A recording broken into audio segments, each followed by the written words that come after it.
موزیکا سر جاده جهیلا کوما جوردا کوژه چند جوانن کرد بکتید لبروکسلا پایتختی بلژیکا سترانن کردی لسر جاده و کلانن گشتی ینوی باجاری پیشکش دکن. داخوازی ما اوه کو گهدروانین بیانی بکار بن موزیکا کردی ناس بکن موزیکا کردی ملت کرد ناس بکن آرمانجا ما اوه چاندا کردا به گل بیانی بدن ناس کرن. بریوان تورهان جی به دنگ خواه شوق و شمال دایه و کما هنری و هر کسی کو درباز دبه لسر سترانن و این کردی دسکنه و جه گهدار دکن. بریوان دبیجه پر جاران برسا زمان مدکن ام جی بسر بلندی دبیجن ام کردن.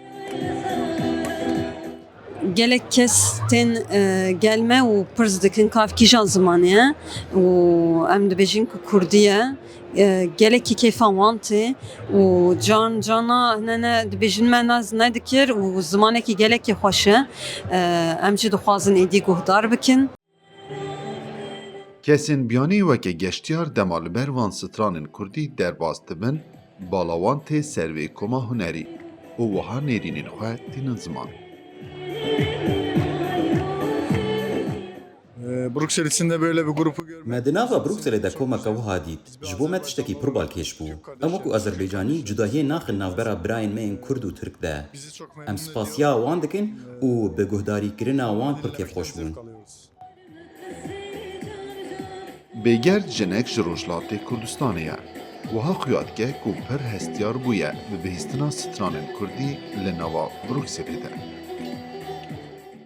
ملێرە ڕەدەبووم هاتبووم بۆ تمیشاکردنی فەرشی گوڵ کە ئەو موسیقای کوردیم گوێلێ بوو کە ئەڤەڵیش بۆ زارای ئەخوێن ناوی دایکم زارایە زۆر دڵم تەنگ بۆ خانەوادەم بۆ غەریبایەتی خۆم بۆ هەستەی کە ئێستا بووم دڵم پڕ بوو هاتم بردەوردە بەرەو ئێرە ئەنگار شتێک منی کێشایە لای خۆی.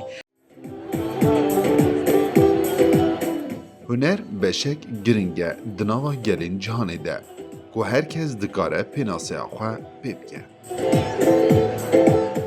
Li gelek welatên Ewropa grupên Kurdî li ser cade û navendên bajaran tên dîtin. Li Bruksela paytextê Belçîka jî ev grupa Kurdî li wê derê muzîk û stranên Kurdî pêşkêş dike. Wekî ku ew dibêjin dixwazin bi gelê cîhanê bidin nasandin ku netewak Kurd jî wekî her netewekê dikare stran û awazên xwe bi zimanê xwe yê şîrînê Kurdî pêşkêşî gelê cîhanê bikin. Hamîd Mustafa dengê Emerîka, Bruksela paytextê Belçîka.